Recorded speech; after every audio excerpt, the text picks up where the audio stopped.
how to build the discernment of self-wisdom versus external validation or external whatever. That's my main goal, is to help others learn how to build that internal safety, that trust, that connection, so they don't need me forever. Hey beautiful, welcome to Naturally Empowered Living, your safe space to guiding you on your unapologetic self-awakening journey. This is your weekly sanctuary for waking up from autopilot and transforming the way you approach life through the power of meditation, energetics, and root cause therapy. It is my mission to help you heal unprocessed emotions and release stuck energies by alchemizing your struggle cycles into opportunities for deep self-love, awareness, trust, and connection, to return to your innate essence of being, stepping back into your energy of alignment.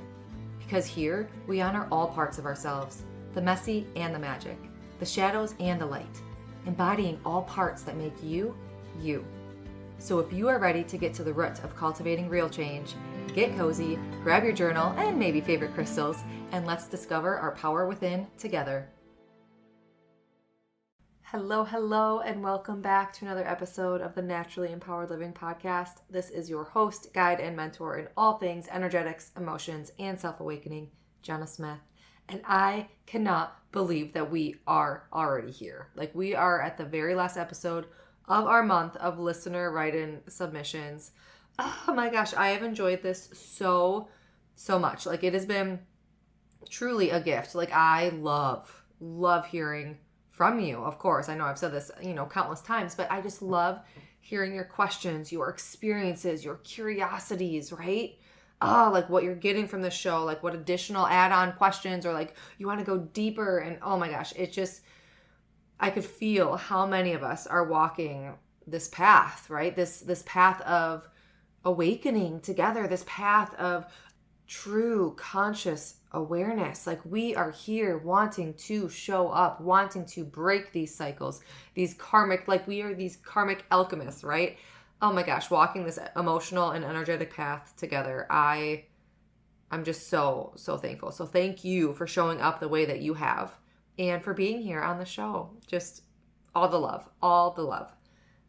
So today we are wrapping this series with a powerful and very relatable question that someone submitted. They wrote, how have you dealt with people and their resistance to any mental health work in your job? And are there any patterns you've noticed regarding this in the rural community that you serve? Such a powerful and such a real question that you've shared with us. So thank you for this dear submission, for this dear listener that wrote in this question. And I'm sure that everyone listening can put yourself into some area of this question, right? Within your life, within a season of your life. And I feel that this is just a very relatable question on so many levels. So let's get into it. First, I want to give a little bit of context around how I view resistance itself, because resistance can be a big reason why people feel stuck, obviously, but how we can subconsciously or not even be aware of or aware to the resistance that we actually have. And this can in turn put a block up, or we could feel that we are avoiding the healing work, or we never fully receive the support that we actually might be consciously seeking. We feel that we're not getting it. And gosh, I just said that and I was like, oh my gosh, like I just had like this little light bulb within my life. Like, oh my gosh. So I want to ask you a couple questions. Like, have you ever felt you know exactly what to do, or you know what would help you? The habit, the breathing, the journaling, the exercises, the conversations, the whatever, the help, right? You know exactly what you should be doing or what would help you, but you can't bring yourself to actually do it. Or you can't bring yourself to actually receiving or seeing. Maybe you do start the thing, you feel excited, you feel hopeful, like, oh my gosh, I'm doing this. But then at some point in time, you feel stalled, or you fizzle out, or you stop, or you feel stuck, or you slip back into old patterns, like that self-sabotage piece, right?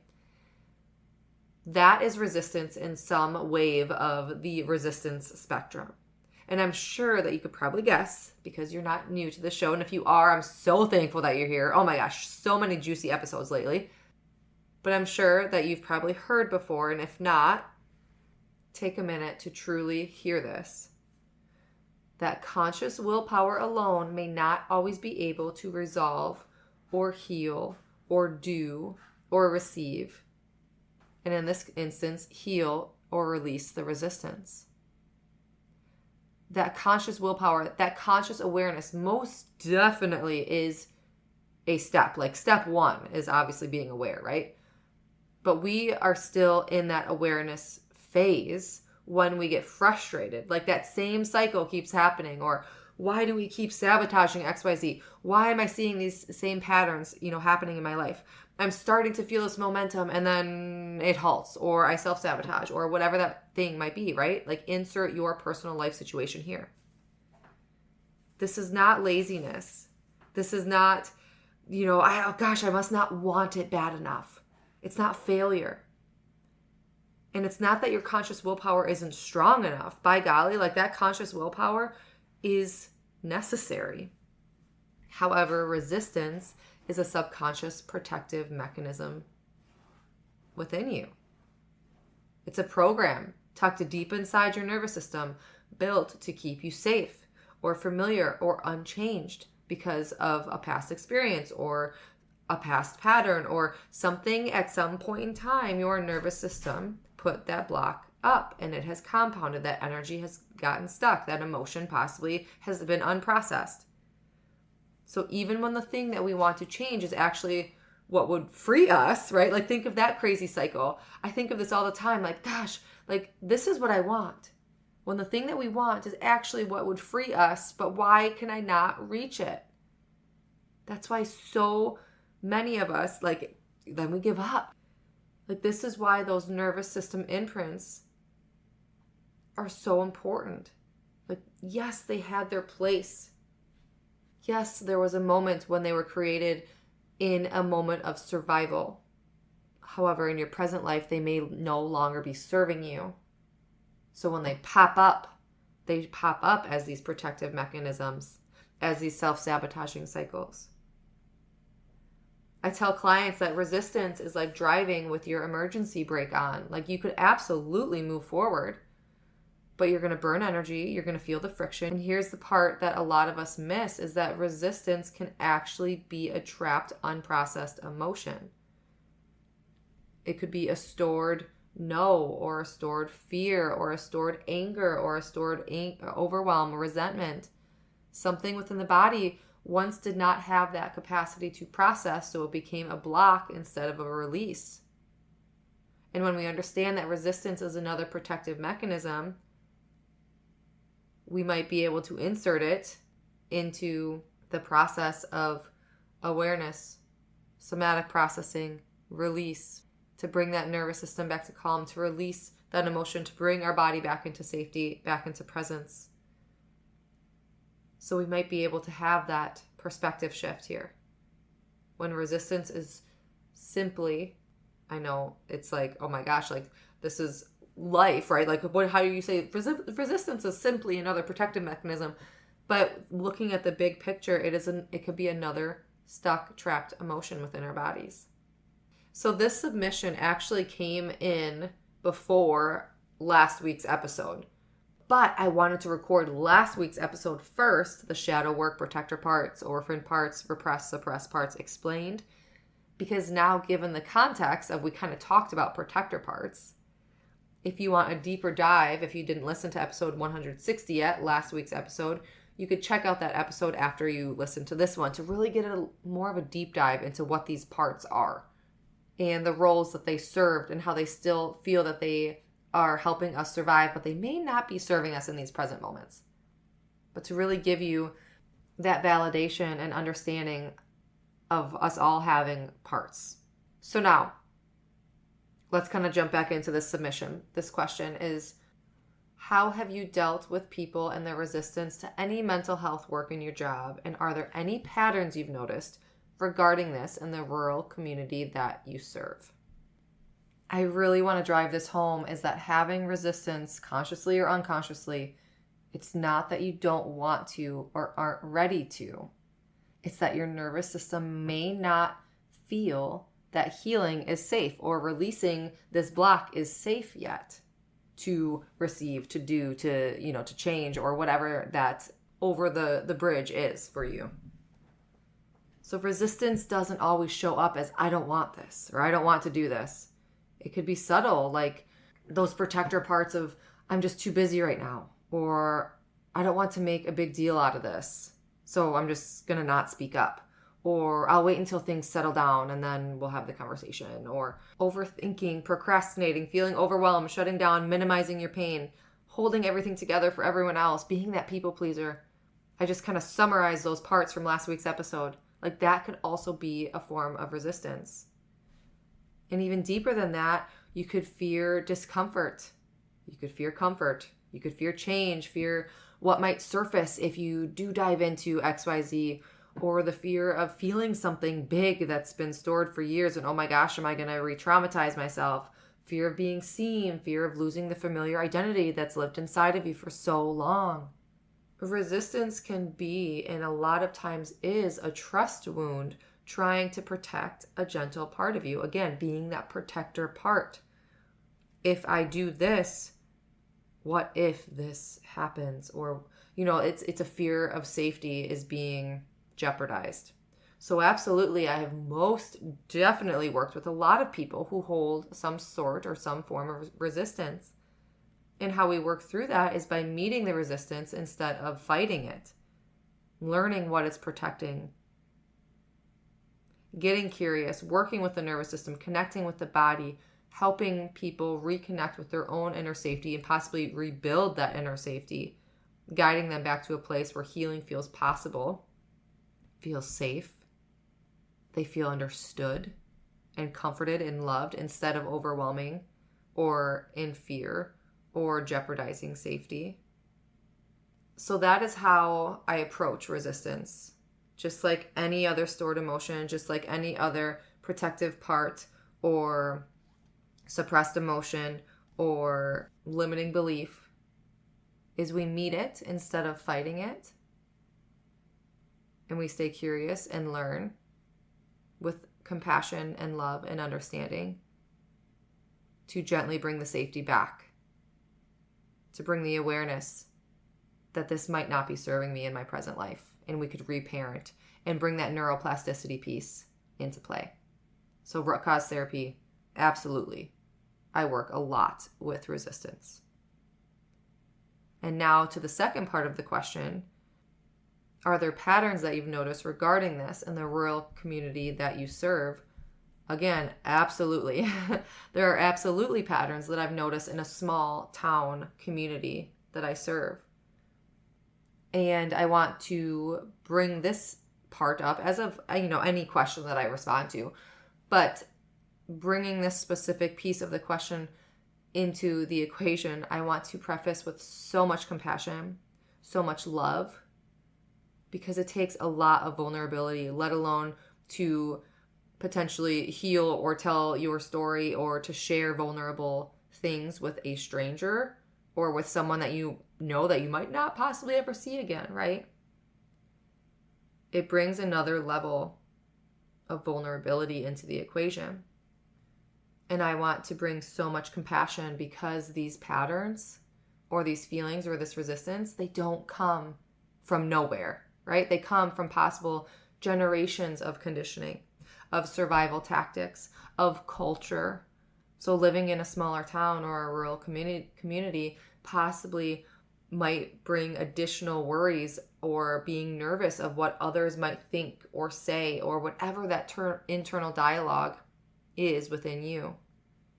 So here's a few scenarios that I've personally experienced, and there's no judgment. There's no, this is what I've worked through with others, and also my assumptions of just observing and being a part of a rural community. Like I've lived in a city setting and I've lived in small town settings. So number one is a lot of people in a rural community, and I'm not saying this is just rural, but a lot of people in a rural community have the I'll handle it myself mentality. Like there's a deeply ingrained belief that we can manage our own problems. We can push through it. We don't have to burden other people. Reaching out can feel unsafe because it goes against everything that we've taught, or, that generational piece. If you're up, if you're third, fourth, fifth generation in the same town or same county or wherever, there could be a lot of added layer of, my parents did it, my great grandparents did it, so I have to do it too.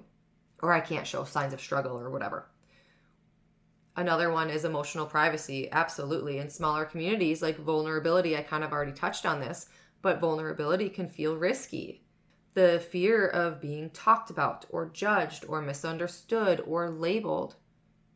So even if someone possibly wants to explore this emotional work, they might still keep it hidden for the fear of what others might think. Or just the fear of the unknowns too. Of like, what will this be like? What will this setting be like? What will come out of this? It brings in that comfort, that fear of discomfort and that fear of comfort. Number 3 is normalized suppression. Like so many people grew up watching their parents, their grandparents, their great grandparents like push everything down. Just keep moving forward, never talk about feelings. And that just becomes the standard baseline. And then if you come into a rural community with generations, multiple different, family generations within the same area, like that's a lot. Like that becomes the baseline. So to stir that up a little bit, like it might feel a little foreign or even threatening.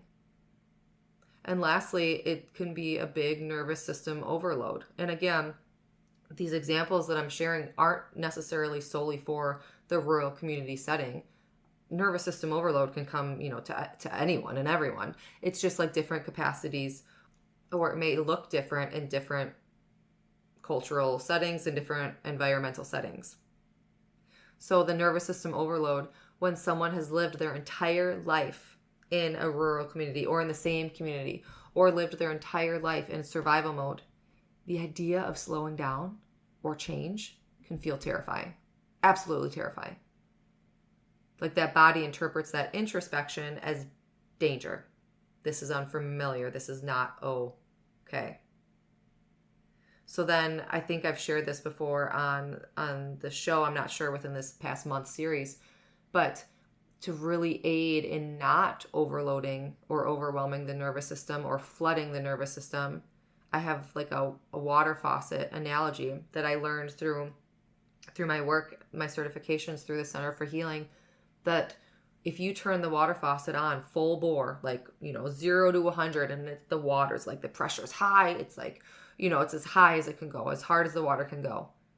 That could be a nervous system flooding, right?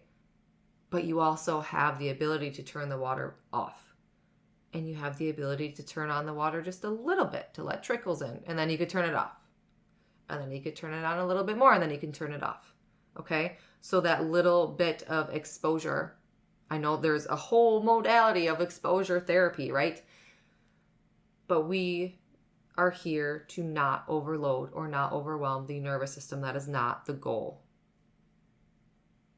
And these patterns, like, they're not personal. Again, they're not solely for within a rural community setting. But they're not personal. It's just what is. And it could possibly fit your story. And maybe some don't fit your story. Maybe you don't resonate. And that's okay too. I'm just so thankful that the submission came through to address this, because I'm just so it's a very real question, but possibly overlooked as well. So I give you so much gratitude, so much love, so much compassion for asking this question. And this is exactly why compassion and love and gentleness and safety and bio-individuality and bio-individual pacing matter so, so much. So let's kind of wrap this with a little more of a deep dive of how I help people's resistance. Because I said bio-individual and I was like, yep, let's talk about this a little bit. So bio-individuality. That's it. Like, how do I help with people's resistance? It's a case-by-case basis. I shared a little bit in a nutshell of, bringing safety back into the system, really meeting with curiosity, not force. So that bio-individuality is not pushing, not forcing, not convincing. Like, I'm not here to force you into healing before you're ready. And with that, if you thought we were coming in to start at step 5, but we need to start at step 1, that's okay too. Helping others learn how to build internal safety, how to build self-trust, how to build self-connection, how to build the discernment of self-wisdom versus external validation or external whatever. That's my main goal, is to help others learn how to build that internal safety, that trust, that connection, so they don't need me forever. So they've created their own tools and resources and inner knowings and discernments that connected them back to their own internal wisdom to move forward in now their everyday life. Like, readiness, it's not always a mindset. And this goes back to that bio-individuality and that conscious awareness versus unconscious awareness. Remember, we can't always conscious willpower our way through everything. We have to be aware that those patterns or habits exist, absolutely, but also that they're not coincidental. Like, nothing is coincidence. There's always an energetic exchange here. And that's the nervous system state. So my role is to meet people where they are at, to hold space without pressure, to offer tools without any sort of expectation, to model that safety, that space, that love, that openness, and to create that environment where resistance, it doesn't have to be battled. We can sit and cry in a session, absolutely, because that's what your body needed in those moments.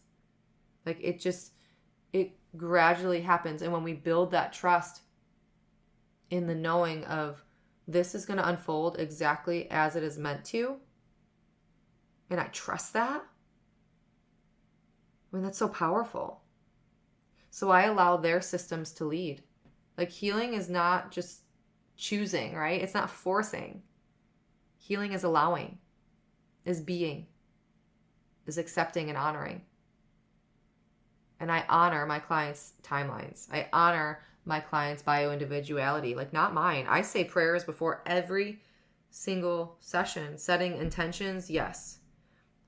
Creating a safe space, yes, but also to allow my perspectives and any biases that I have to be released and allow me to be a neutral vessel, this channel of life force energy in this sacred, safe space that we're going to hold in that session today. Or today, that's, I was like thinking of the prayer that I speak. So as we close out, oh my gosh, this month of listener submissions, truly, thank you, thank you, thank you. It's been such a beautiful month of connection and reflection and community. And again, I just love hearing your questions, your thoughts, your real human experiences. And even though we're wrapping this month, I like made this mini series impromptu, right? But that doesn't mean that I don't want you to keep submitting your questions and submitting those forms, because I want to always know what you want to hear on the show. And I do my best to like reach every single one in its own episode. But a lot of times if I get similar questions, I weave it into the context of a general episode. And I don't always say like, this is the listener submission, right? So always submit what you want to hear on this show. I love to hear from you.